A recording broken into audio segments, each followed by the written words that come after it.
Hello, everybody. Welcome to Edward's Postgame show. So tonight I'm going to talk about the disappointing loss the Washington Wizards took to the pretty much been out of the playoffs halfway through the season, New York Knicks. This was a very, very, very bad loss on a lot of points that I'm going to make here. One of them, turnovers, killed them. The Knicks scored on just about every turnover the Wizards had. Number two, free throws. They missed a lot of free throws at the beginning of the game and down the stretch. Three, they got out-rebounded by the Knicks. Just can't happen. Gave up too many second chance points is number four. So I'm going to start with the first one, which was, I said, was turnovers. Turnovers, turnovers, turnovers. Turnovers always and just about most likely will turn into points. Turnover turns to points because usually that's in the transition game where you don't even have a defender back to guard. And if you do, most of the times it's 2-on-1, 3-on-1, so usually that's going to turn into points for the opposing team, which is one of the key, huge disappointing, plays in the Wizards game tonight.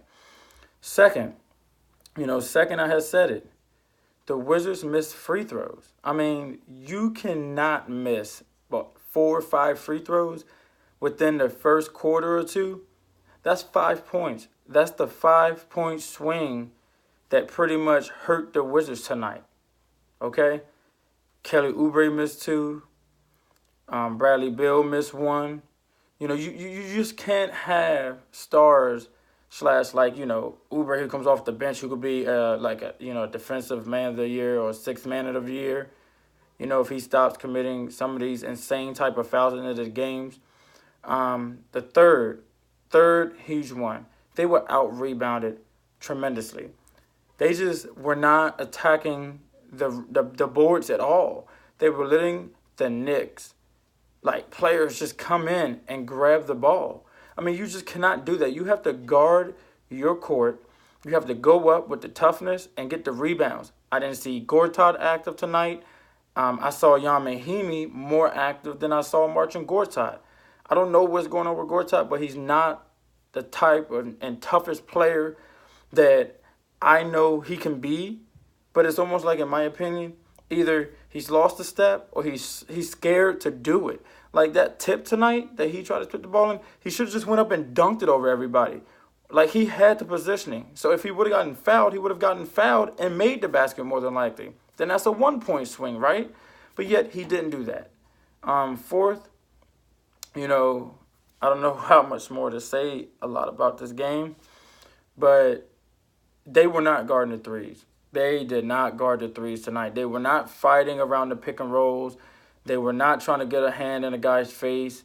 I know that Kelly Oubre, usually when he's guarding somebody, he sticks his hand out. He has a tendency to jump so high in the air that he lands on a guy and gets a foul.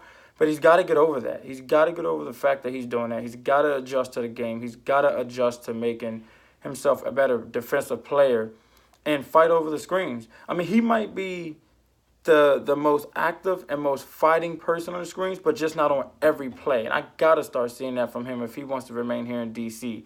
and be that bench player. He could be that one bench all-star player that certain other teams don't have. And what I mean by that is he can be the leader of the bench, just like John Wall is the leader of the starting lineup, okay? So, again, those 3 or 4 things hurt the Wizards tonight. It really did. They didn't hit their threes like they should have. So they were horrible from beyond the arc. At one point in time, the Knicks were shooting 78% from the field. 78% from the field. That's horrific. It cannot happen. You have to guard the 3. You just have to. However, everybody, follow me at Twitter at Riverdale VFD73. I'll be live at Madison Square Garden tomorrow at 7:30 p.m. to see the Caps and the Rangers. Everybody, listen live, look at my posts, comment on them, because I will be doing it during the game. And then as soon as I get home, which won't be till about 3 or 4 in the morning, later that day, I'll have another podcast about the game. Thanks for listening. Please subscribe. Please comment. You guys have a wonderful night. Wizards are going to get it together. Go Wizards. Go Caps. Go Nats when the season starts. And go Redskins in the draft and when their season starts. See you.